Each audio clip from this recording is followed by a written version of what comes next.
All right, kiddies, we're in chapter 5.3. So yes, I've jumped from 4.9, which was finding the exact solutions of differential equations given initial boundary conditions, to 5.3, where we are utilizing the fundamental theorem of calculus to find the area under the curve. So the basic formula is that the integral right here from a to b of f of x dx is equal to big F of b minus big F of a. Big F is the integral of little f, and a to b is called the lower limit and the upper limit, respectively. Okay, so what I'll do here, just like what I've done in the past recordings, is I'm going to run through some examples using this fundamental theorem of calculus. Now remember that this is going to reveal the area under the curve. Okay, you're going to see a lot more of this in calculus 2, so this is clearly important. So I want to take a look at some basic examples. So let's look at, of course, you have to know all your integral formulas here. The integral from 1 to 4 of 2 over x dx. Right? Upper limit is 4, lower limit is 1, and this is the integral of 2 over x dx. First thing I'm going to do is I'm going to apply some of the basic rules here of integration, where I'm going to pull this constant out. I mean, this is not always necessary, but I'm going to be formal here just to show this to you. So I'm going to rewrite this as 2 times the integral from 1 to 4 of 1 over x dx. And again, this is not absolutely necessary. Certainly isn't going to affect the answer, but I'm just using some of your basic properties of integrals to pull that constant out. Okay. So if you know your integral formulas, you will also know that the integral of 1 over x dx is the natural log of x. So therefore, what I have here is 2 times the natural log of x evaluated from 1 to 4. And again, notice the way that I'm writing this. So again, I'm taking this formally, one step at a time. So the integral of 1 over x dx is the natural log of x. And over on the right, I've written the limits there from 1 to 4 that I'm going to evaluate this. Simple way to remember this, it's upper minus lower. Okay. So therefore, evaluating this, I have 2 times the natural log of 4 minus the natural log of 1. Now, if you know your natural log rules and properties, you will also know that the natural log of 1 is equal to 0. So I have 2 times the natural log of 4. So my answer here for the area under the curve is going to be 2 times the natural log of 4. And since the textbook and WebAssign will use different forms of the correct answer, I'm going to rewrite this as the natural log of 16. I'm using my log properties here, by the way, which again, you should know from pre-calculus. Now, either one of these is correct. But what I'm also going to do for your viewing pleasure here is to give an approximate answer here to the natural log of 16. And to do that, of course, I'm going to use my calculator. Since the natural log is a transcendental function, I'm just going to punch in the natural log of 16. It's approximately 2.7726. So the area under the curve is approximately 2.7726. That's 4 decimal places of accuracy. Probably way more than you're going to need, or probably way more than they're going to ask for in most of the examples in the book and in Weberside. All right. So there we go. All right. Now, I'll also show you how to verify this using the calculator. Keep in mind that if you get a problem like this and you do not show me this work, you get 0 credit for it, just in case you're wondering.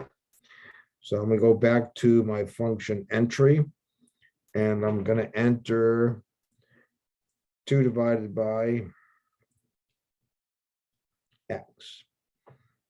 So notice I've entered this function. Okay. Let's take a look at a graph of this. Reset my window. -1 to 6. And it's going to be completely positive. So let's go -1 to 8. All right, so in the first quadrant anyways, that's what it looks like. All right, now remember this number over here that we got for the area under the curve, approximately 2.7726.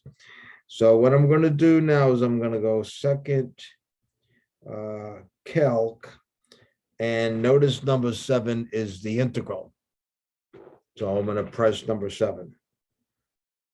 And I'll punch in the lower limit of 1 and the upper limit of 4. And notice it gives me that same value, okay?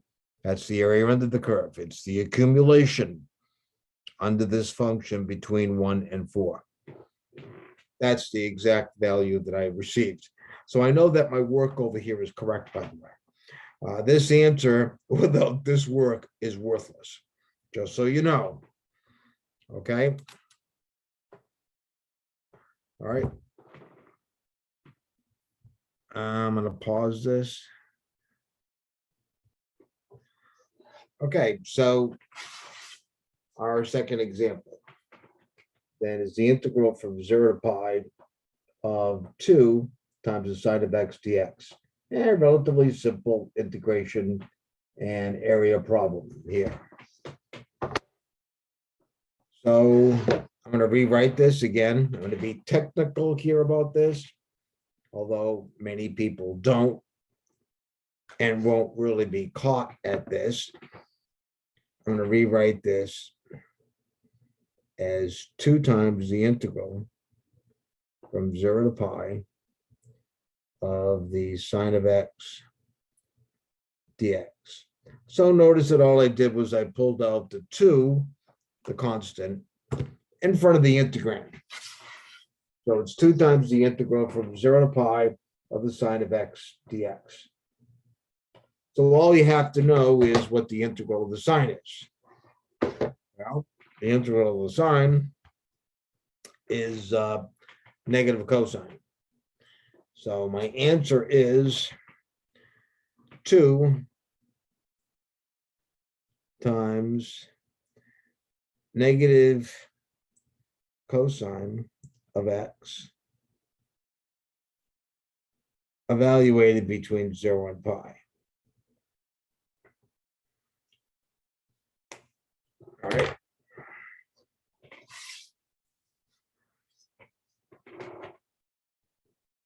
Okie dokie.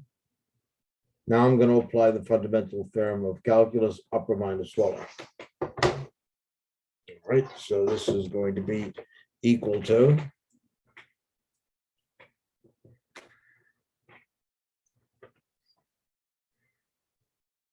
2 times minus the cosine of pi minus a minus cosine of 0. Which, by the way, is going to become a plus. So when we rewrite this, it's 2, and I'll show you. 2 times minus the cosine of pi plus cosine of 0.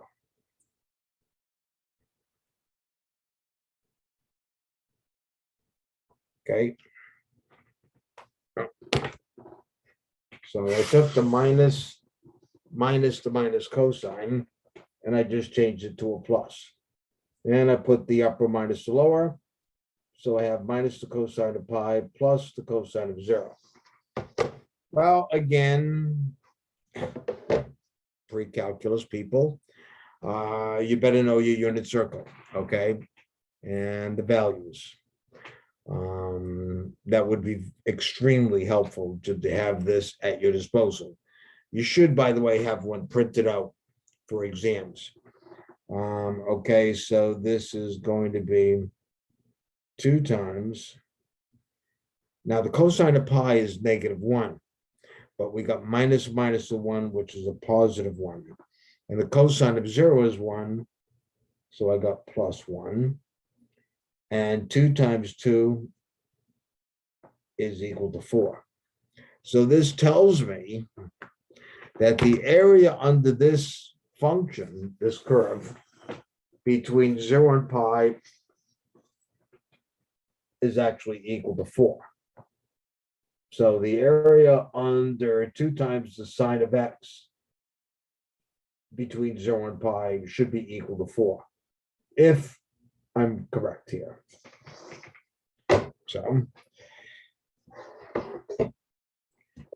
So kiddies, back to your calculator, okay? So I'm going to plug in 2 sine x. Of course, make sure you're in radians, people, to do this. Okay, 2 sine x.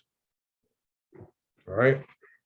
Let's take a look what the graph of this looks like. Again, we're only going to 0 to pi, so I'm going to go from -1 to 4. That's plenty. And let me go from -4 to +4. And now we can't really see the whole thing, but we don't need to, because we're only going to evaluate this between 0 and pi. And pi is about 3.14. So same thing, people. Second, calculate integral. Integral, number 7.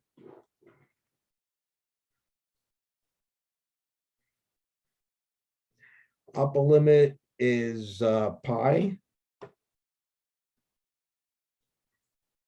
Whoops, let me try this again. The second, calculate integral.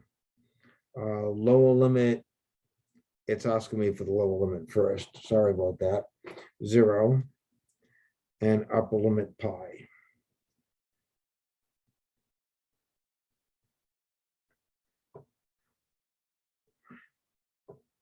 And